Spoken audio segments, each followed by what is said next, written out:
Assalamualaikum warahmatullahi wabarakatuh. Al-Fatihah. A'udzubillahi minasyaitonirrajim. Bismillahirrahmanirrahim. Alhamdulillahirabbil alamin arrahmanir rahim maliki yaumiddin. Iyyaka na'budu wa iyyaka nasta'in. Ihdinas siratal mustaqim siratal ladzina an'amta 'alaihim ghairil maghdubi 'alaihim waladdallin. Amin. Bismillahirrahmanirrahim. Kita lanjutkan nahwunya. Kita mulai bab af'al ya, neranginnya. Kemarin baru maknanya kayaknya masih bab af'al setengah, tapi nggak apa-apa, kita jelaskan dahulu. Nah, ini babul af'al. Af'aluhum salah satun fil waqi'i madin wa fi'lul amri wal mudhari'i. Nah, ini lihat qauluhu madin wa huwa matala ala hadasin wa zamanin madin wad'an. Nah, jadi kita sudah familiar dengan pengertian fi'il madi. Fi'il madi itu adalah kalimat fi'il yang menunjukkan hadas. Hadas itu pekerjaan. Jadi segala segala kata-kata yang itu adalah menunjukkan arti pekerjaan, wa zamanin madin, dan menunjukkan zaman yang sudah lampau, maka itu disebut fi'il madi. Nah, bisa kan pengertiannya? Sudah familiar, yaitu kalimat fi'il yang menunjukkan makna pekerjaan dan memiliki zaman yang telah lampau. Seperti itu, bisa disemak di kitabnya. Nah, ini adalah pengertian fi'il madi. Jadi wa kharaja bi qaulina wa annahu yadribu idza qtarana bilam aw lamma fa innahu wa in dalla ala hadasin wa zamanin madin lakin bi tariqil urud li annahu mawdu'ul hadasi wa zamani al khali wal mustaqbali. Nah, maka dikecualikan kalau misalkan dia perbantunya lafaz yadribu. Nah, sedangkan yadribu ini fi'il mudhari', zamannya bukan lampau. Nah, seperti itu ya. Lanjut. Kemudian ada wa fi'il amri. Fi'il amri itu apa?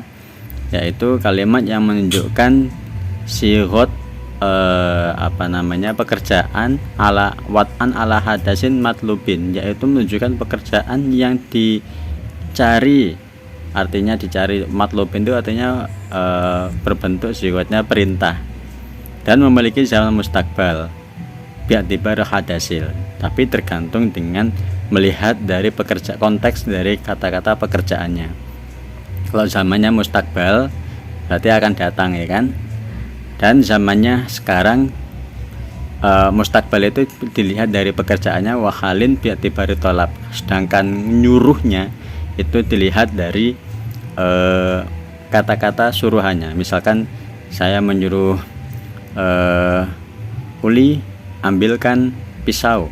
Nah, ucapan saya ini zamannya adalah hal, tapi Mbak Ulinya nanti mengambil pisaunya itu pekerjaannya, zamannya adalah mustakbal, karena nggak mungkin kan saya nyuruh ambil pisau sambil dia ngambil pisau, kan nggak mungkin, nggak bisa bersamaan. Nah, seperti itu. Mungkin saya tampilkan contohnya yang fi'il madi ya. Yang fi'il madi jelas lah, semua paham. Yang penting fi'il madi itu tandanya fathah, tapi nanti di sini ada keterangannya. Jadi saya selesaikan dulu aja pembahasannya. Ini masih muqaddimah dari bab af'al. Nah, kemudian fi'il mudhari'. Apa itu fi'il mudhari'? Wa huwa matala ala hadasin wa zamanin halin aw mustaqbalin wad'an. Dan fi'il mudhari' itu kalimat fi'il yang menunjukkan pekerjaan yang memiliki zaman hal. Hal itu sekarang atau mustakbal, seperti itu. Nah, jadi kalau fi'il mudhari' itu kalimat yang menunjukkan makna pekerjaan, hadas itu pekerjaan yang menunjukkan makna zaman sekarang, hal atau mustakbal akan datang. Wa huwa mustarakun, maksudnya fi'il mudhari' itu mustarak, artinya mustarak itu bersekutu antara, bisa masuk di antara dua zaman, yaitu hal dan istiqbal. Itu istirokan lafdiyan ala sahih, artinya zamannya secara lafdiyan menurut qaul yang sahih. Jadi kalau misalkan lafaz yadribu, nah itu bisa bermakna akan memukul atau sedang memukul, seperti itu. Nah, kita lanjut. Ada di mukadimah dari pengertian fi'il madi, fi'il amr, dan fi'il mudhari, seperti itu ya. Kalau fi'il madi intinya menunjukkan mana pekerjaan zamannya lampau. Kalau fi'il mudhari menunjukkan mana pekerjaan zamannya hal atau istiqbal. Kalau fi'il amr itu kalimat yang kalimat perintah untuk melakukan pekerjaan, dan zamannya ketika ucapan perintahnya zamannya hal, dan melakukan apa yang diperintahkannya itu zamannya istiqbal. Kita lanjut. Fal madi maftuhul akhiri ingkuti an mutmarin muharakin bihi rufi'. Jadi intinya fi'il madi itu mabni fathah maftuhul akhiri, gitu ya. Jadi fi'il madi itu di fathah akhirnya, maftuhul akhiri, ingkuti an mutmarin muharakin bihi rufi'. Tapi apabila dia itu ditemukan dengan isim domir yang berharokat, isim domir muharokat yang misalkan kayak doroba, dorobu, dorobat, dorobata. Nah, mulai dorobata kan tanya, dorobata tanya hidup, berharokat, dorobata, doroba. Nah, nanya juga berharokat, dorobta, dorobtuma, dorobtum, dorobti, dorobtuma, dorobtunna, dorobtu, dorobna. Nah, itu fi'il mudhari domir muharik yang berharokat. Qauluhu maftuhul akhir ay mabniyun ala fathil harfi al akhir minhu. Jadi fi'il mudhari itu selamanya dibaca dimabnikan fathah di pada akhirnya. Misalkan bisa kita lihat di tasrifan itu, kan semua diawali dari fi'il madi. Itu masih murni ya, belum ketemu domir apa-apa. Pokoknya kalau belum ketemu apa-apa, belum ketemu domir muharik atau domir yang berharokat, maka dia dimabnikan fathah. Doroba, nasoro, madda, if tataha, ingkotoa, ingkasaro, nah, semuanya di mabni fathah. Itu kalau fi'il madi yang belum ketemu apa-apa. Nah, wa in quti'a bi an ittasala bihi ismun zahirun. Kalau misalkan dia bertemu dengan isim zahir, maka seperti ini contohnya, doroba zaidun. Nah, seperti ini. Doroba zaidun. Doroba mukul sapa zaidun zaid. Kalau dia misalkan bertemu dengan isim zahir, ya masih enak ya, artinya masih kelihatan mabni fathah, seperti itu. Atau bertemu dengan domir yang disukun. Nah, ini domir musakkanan, domirun musakkanun, domir yang disukun. Contohnya doroba, ini ada alif, ini disukun ya. Alif di sini juga doroba, seperti ini. Jadi lafadz ini juga mabninya tetap kelihatan mabni fathah, gitu. Binaan dimabnikan ala anna hadhil fathata asliyatun. Jadi ini masih menggunakan maftuhul akhir yang asli, itu wahya sahih. Nah, kemudian au itasula bihi dhamir muharrakin bihi nusiba. Kalau misalkan bertemu dengan domir mutaharik yang itu mahal nasab. Mahal nasab itu yang kalau kita lihat di tasrifan itu kayak ada dorobahu, dorobahuma, dorobahum. Jadi yang lafadznya itu hurufnya hidup semua, dorobahu, dorobahuma, dorobahum, dorobaha, dorobahuma, dorobahunna, dorobaka, dorobakuma. Nah, begitupun dengan nah, jadi begitu kesimpulannya. Jadi fi'il madi itu dimabnikan fathah apabila dia masih berbentuknya sendiri, ataupun ataupun yang sudah bertemu dengan isim dhohir, ataupun bertemu dengan dhamir yang disukun kayak doroba, ataupun bertemu dengan dhamir mutaharik, dhamir muharik yang berharokat tapi nusiba yang mahalnya mahal nasab. Dorobaka mukul ing siro gitu ya. Kalau yang dorobta, dorobtuma, dorobtum itu kan baknya disukun, jadi dorobta mukul sopo siro. Tapi kalau dorobaka mukul ing siro, itu bedanya. Kalau dorobta kamu memukul, dorobaka kamu dipukul, atau memukul ke kamu, itu bahasanya, atau kamu dipukul, seperti itu. Lanjut. Fa in ata ma'dzad dhamiri sukina wa dhamuhu ma'wawi jam'in uyina. Nah, apabila bertemu dengan fi'il madhi yang bertemu dengan dhamir yang bersukun, yang itu berupa wawu jamak, maka nanti fi'il madhinya dimabnikan domah, seperti itu. Contohnya adalah li'alla yatawalla arba'u mutaharikatin fima huwa kal kalimatil wahidati fi nahwi darabtu. Nah, ini yang contoh yang disukun. Kalau disukun seperti ini, darabtu. Karena orang Arab tidak suka 4 huruf itu berturut-turut, dan ini mahal rofa. Nah, itu dorobtu. Tapi kalau yang dorobaka tadi itu tetap diharokati semua, karena itu memang untuk membedakan antara mahal nasab dan mahal rofa. Kalau mahal rofa nanti dia disukun di sininya. Nah, di sininya ya. Di sini disukun. Kalau yang dorobaka itu kan hidup semua fathah, berarti itu mahal nasab nanti ya. Dhamirnya mahal nasab dorobaka. Nah, ini dimabnikan sukun apabila bertemu dengan dhamir mutaharik mahal rofa. Dorobatu. Nah, dorobata, dorobtuma, dorobatum. Ini fi'il madhi, tapi dimabnikan sukun. Kenapa? Karena bertemu dengan dhamir mutaharik mahal rofa. Dhamir yang berharokat yang statusnya adalah mahal rofa. Dorobtu mukul sopo ingsun.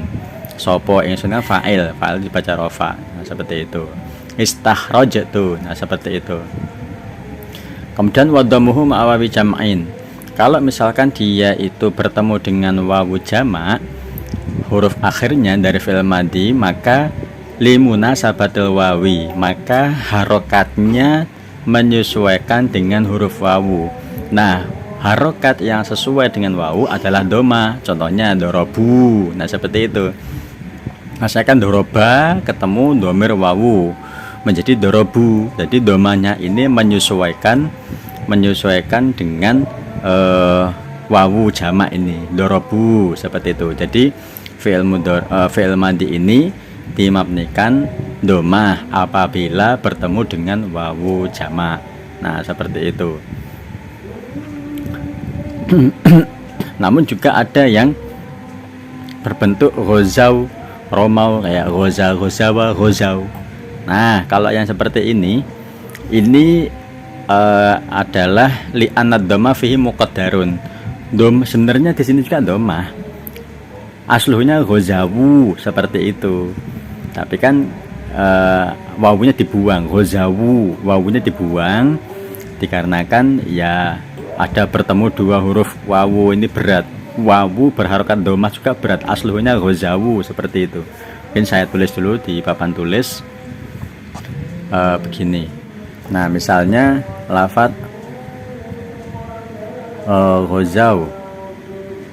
Nah, ghazau ini asluhnya adalah ghazawu. Nah, seperti ini. Ghazawu mengikuti wazan fa'alu. Nah, seperti itu kan. Ini kalau saya tulis di papan tulis langsung cepat ikut ditulis ya, biar nanti ketika saya pindah papan tulis tidak ketinggalan. Jadi ini ghazau asluhnya adalah ghazawu. Nah, seperti itu. Kemudian ini wawu berharokat domah. Secara kaidah shorof, wawu itu berharokat domah itu berat, makanya disukun. Nah, ketika disukun menjadi ghazau. Jadi wawu sukunnya ada dua. Misalkan ini langsung saya ganti sukun. Nah, jadinya ada dua seperti ini. Bertemulah dua huruf yang mati, maka harus dibuang salah satu. Yang dibuang yang mana? Yang pasti wawu yang apa istilahnya ini, bawaan lafadz. Wawu yang bawaan lafadz yang dibuang, jangan wawu yang kedua, karena ini wawu jamak. Nanti kalau wawu jamak yang dibuang tidak menunjukkan makna jamak lagi. Makanya wawu yang bawaan lafadz ini yang harus dibuang. Jadi ketika dibuang menjadi ghazau seperti ini. Nah, seperti itu. Bisa dipahami ya. Nah, itu kalau yang ghazau dan romau sama aja. Jadi sebenarnya sudah domah tapi mukot darun, dikira-kirakan. Itu alal wawi wal ya'i al mahdzufataini, dia mengira-kirakan ada waw atau ya yang dibuang. Aslunya ghazawu romayu. Nah, ustuskilat ad-dhammatu, kemudian domah dianggap berat alal wawi wal ya'i, pada wawu dan ya. Fahudhifat, kemudian dibuang. Ini bisa dilihat aja di sini. Fahudhifat, mongkotin buang apa domah, maka domahnya tadi dibuang. Yang tadinya ghazawu, wawunya ini domahnya dibuang. Romayu, ini domahnya ini dibuang. Fasoro ghazau, menjadi romayu itu. Kemudian summa khuzifatul wawu wal ya'u, kemudian wawunya atau ya-nya dibuang. Kenapa? Lil tiqa isakinain, karena bertemu dengan dua huruf yang mati. Maka fasara menjadi ghazau dan romau, seperti itu. Gimana, mudah dipahami kan ya? Ini saya sengaja tidak menampilkan wajah karena ini ya curi-curi waktu ya, biar bisa ngaji, direkam. Yang penting bisa ngaji. Nah, kemudian kita lanjut. Wal amru mabniyun ala sukuni aw hadfi harfi illatin aw nuni. Nah, sekarang khusus pembahasan fi'il amr. Intinya fi'il amr itu mabniyun ala sukun, dia dimabnikan sukun atau membuang huruf illat atau membuang nun. Nah, seperti itu. Saya jelaskan saja di papan tulis. Nah, jadi kalau fi'il amr itu kan, misalkan kalau yang sahih akhir itu contohnya idrib. Nah, seperti ini idrib. Ini nggak saya harakati ya, sebenarnya ini nggak ada harakatnya, tapi berhubung di awal ya saya harakati gitu. Ini hamzah wasol itu idrib. Nah, idrib ini jadi ini fi'il amr, jadi dia dimabnikan sukun jika dia berbentuknya sahih akhir. Nah, seperti itu. Kalau misalkan nanti dia bertemu dengan domir, kalau bertemu dengan domir misalkan kayak wawu jamak, maka ya disesuaikan dengan wawu, disesuaikan harokatnya dengan wawunya menjadi idribu. Nah, seperti itu, idribu. Yang tadinya idrib kemudian idribu, jadi mabni domah karena menyesuaikan huruf wawu atau domir wawu jamak. Kalau misalkan nanti bertemu dengan domir tasniyah, misalkan idrib bertemu dengan domir alif tasniyah,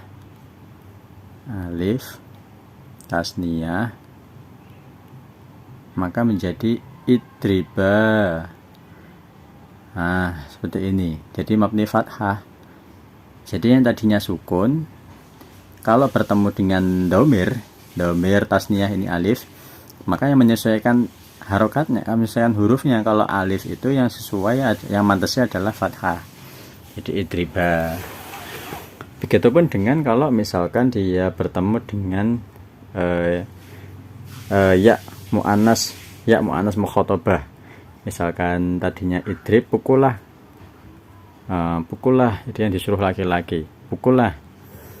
Kemudian ketemu dengan ya mu'annas, namanya ya mu'annas mukhatabah. Ya yang menunjukkan makna mu'annas untuk mukhatabah. Mukhatabah yang diajak bicara menjadi idribi. Nah, idribi, pukullah, tapi yang disuruh perempuan. Misalkan saya nyuruhnya Mas Isa, misalkan idrib. Nah, kalau nyuruhnya ke Mbak Tika, misalkan idribi. Nah, seperti itu. Jadi ini beda. Fi'il amr dalam memerintahkan laki-laki dan perempuan itu beda. Nah, jadi ini di harokati kasroh yang tadinya sukun, dia di harokati kasroh karena menyelesaikan dengan huruf ya. Beda lagi. Jadi ini ada berapa? Yang pertama tadi kalau misalkan fi'il amr bertemu aslinya adalah sukun, kecuali kalau dia bertemu dengan dhamir wawu jama' atau alif tasniyah atau ya mu'annas mukhatabah. Beda lagi nanti kalau misalkan dia ketemu nun taukid ya, masih ingat ya, nun taukid. Nah, nun taukid kan ada dua kan ya, ada yang sakilah itu yang berat. Contohnya idrib, yang tadinya awalnya idrib, kemasukan non taukid sakilah menjadi idriban. Nah, ini saya hapus dulu biar tulisannya enak. Idriban. Nah, seperti ini. Jadi dimabnikan fathah seperti itu. Idribanna. Jadi fi'il mudhari maupun fi'il amr pun kalau dia bertemu dengan non taukid ini, non taukid sakilah maupun yang khafifah, nanti dia dimabnikan fathah walaupun yang tadinya sukun, idrib gitu kan. Maupun yang ketemu dengan non taukid khafifah, yang non sukun saja, menjadi idriban, seperti itu. Idriban. Nah, idriban ini titik ya.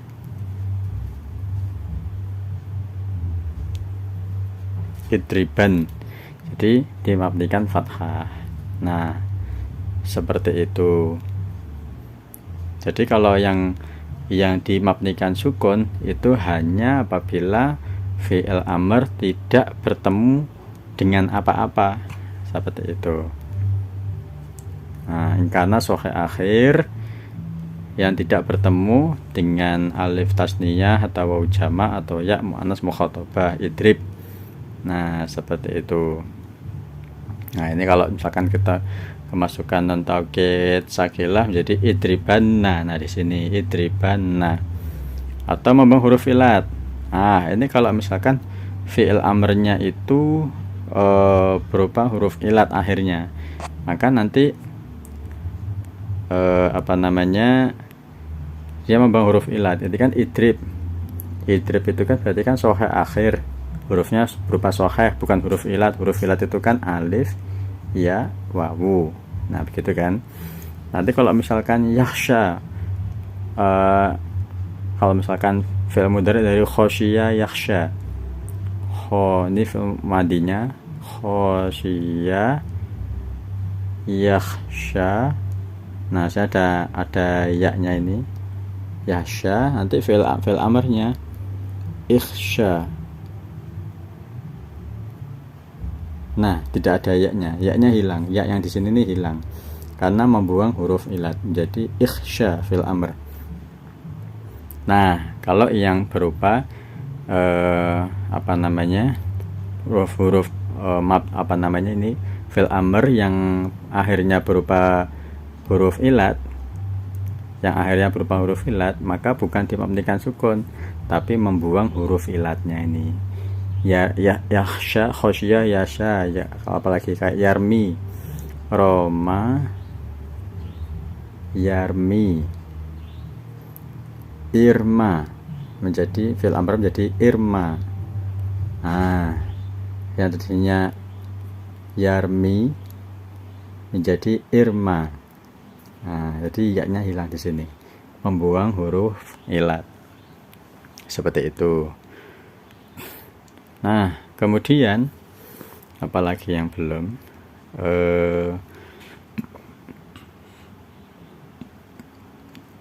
Kalau bertemu dengan nun jamak innas, kalau bertemu nun jamak innas itu juga dimabnikan sukun. Nun jamak inas itu nun yang menunjukkan makna jamak untuk wanita. Contohnya ini, fatakulu ikhsyaina. Nah, tetap kalau walaupun dia berupa ilat, akhirnya berupa huruf ilat, maka dia tetap dimabnikan sukun menjadi ikhsyaina. Gitu. Jadi iyaknya kembali yang tadi hilang. Kalau misalkan ihsya, iyaknya hilang, atau yarmi jadi irma, yang tadinya iyaknya hilang. Kalau bertemu non jamak inas, iyaknya kembali lagi irmina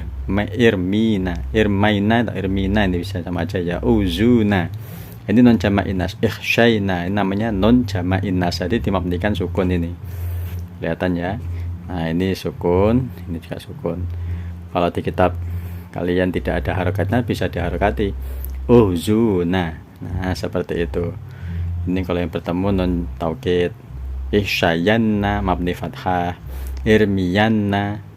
Kalau yang berupa huruf ilat juga nanti iyanya kembali lagi.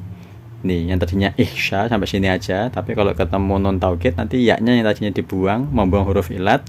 Kalau ketemu non taukid nanti iyanya muncul lagi. Ihsyayanna, seperti itu.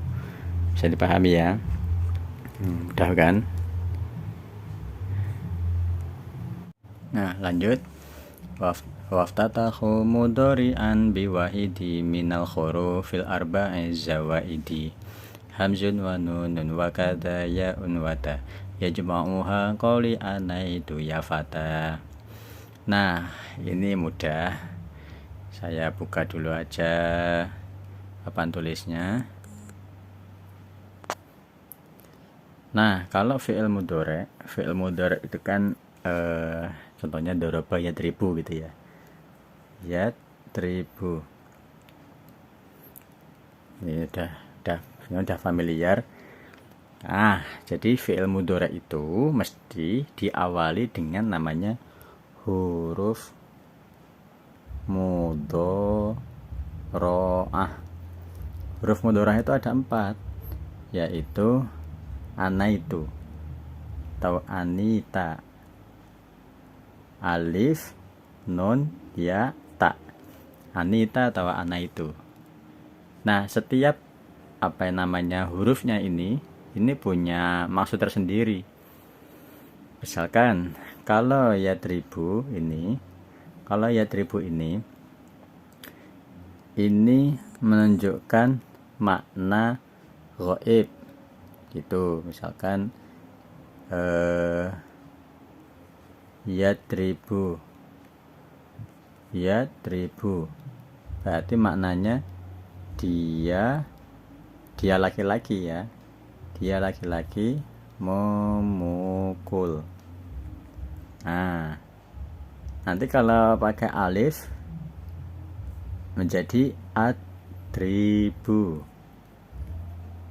saya memukul. Nah, gitu. Nanti kalau pakai ta, tadribu ya. Tadribu. Nah, kalau tadribu itu menunjukkan makna untuk mu'annas. Untuk mu'annas, dia perempuan memukul. Atau bisa menunjukkan makna mukhatab, kamu memukul, seperti itu. Jadi bisa maknanya dia tapi perempuan, memukul, atau kamu memukul, seperti itu. Kalau pakai nun berarti menjadi nadribu, udah kan ya. Kalau nadribu itu namanya mutakalim wahdah. Jadi mutakalim itu orang berbicara, wahdah mutakalim ma'al ghair, maaf ya. Mutakalim orang berbicara ma'al ghair, bersama orang lain, atau mu'azzam nafsah, atau mengagungkan dirinya. Kami, seperti itu. Jadi kami memukul, seperti itu. Kami memukul. Nah, jadi setiap nun, ta, kemudian pakai hamzah, kemudian ya, ini ada maksudnya tersendiri semuanya, seperti itu. Jadi tidak sembarang pakai alif atau pakai nun, pakai ya, pakai ta, enggak. Jadi ada maksudnya tersendiri tergantung konteks kalimatnya nanti. Tergantung konteks kalimatnya. Seperti itu. Nah, lanjut. Wa haitsu kanat fi ruba'iyyin tudam wa fathuha fi ma siwahu multazam. Nah, jadi intinya khusus fi'il mudhari yang terdiri dari rubai, nanti bahasa rubai. Wa haitsu kan fi ruba'iyyin, kalau dia fi'il mudhari'nya terdiri dari 4 huruf, maka tudom, maka nanti didomah. Wa fathuha fi ma siwahu multazam, sedangkan selainnya siwahu multazam, tetap di fathah. Jadi khusus yang 4 huruf, entah itu 4 huruf itu rubai, mujarrad ataupun mazid. Mujarrad itu artinya memang asli 4 hurufnya asal semua, 4 itu huruf asal semua, ataupun 3 huruf tapi ketambahan 1 huruf. Nah, seperti itu. Jadi seperti ini. Di sini contohnya fatakulu ukrimu, kayak misalkan di tasrifan itu kan akroma yukrimu. Nah, jadi huruf mudhari'ahnya itu didomah. Huruf mudhari'ahnya didomah. Kayak dahroja yudakhriju. Kalau ini pakai alif, pakai hamzah, udakhriju. Akroma nukrimu, nudakhriju, yukrimu, yudakhriju, tukrimu. Nah, jadi semuanya didomah. Nah, seperti itu bisa dipahami ya. Nah, sedangkan yang selainnya 4, entah itu sulasi, khumasi yang 5 huruf, atau sudasi, sudasi, itu tetap di fathah, kayak adribu, ingtolako, yang toliku, ang toliku. Jadi tetap di fathah huruf mudhari'ahnya. Astakhriju, nadribu, ila akhirih, dan lain-lain. Nah, seperti itu. Jadi khusus, kesimpulannya khusus yang fi'il mudhari'nya terdiri dari 4 huruf seperti ini, maka nanti huruf mudhari'ahnya diharokati domah. Nah, seperti itu. Sudah dipahami bukan? Nah, selesai tentang bab af'al. Mungkin demikian dulu. Mudah-mudahan sedikit ada manfaatnya. Jika ada pertanyaan bisa ditulis dahulu, nanti ketika saya sudah pulang bisa ditanyakan, atau saat bertemu dengan saya, atau pas lagi bisa komunikasi dengan saya bisa tanyakan. Demi ilmu, selalulah bertanya. Jadi jangan malu-malu, demi ilmu, biar ilmunya selalu tiap hari kullayomin ziyadatan, bertambah tiap harinya, enggak ketang hanya satu huruf, dikit demi sedikit, lama-lama ilmunya akan banyak, menjadi seperti bukit, seperti itu. Demikian saya akhiri. Wassalamualaikum warahmatullahi wabarakatuh.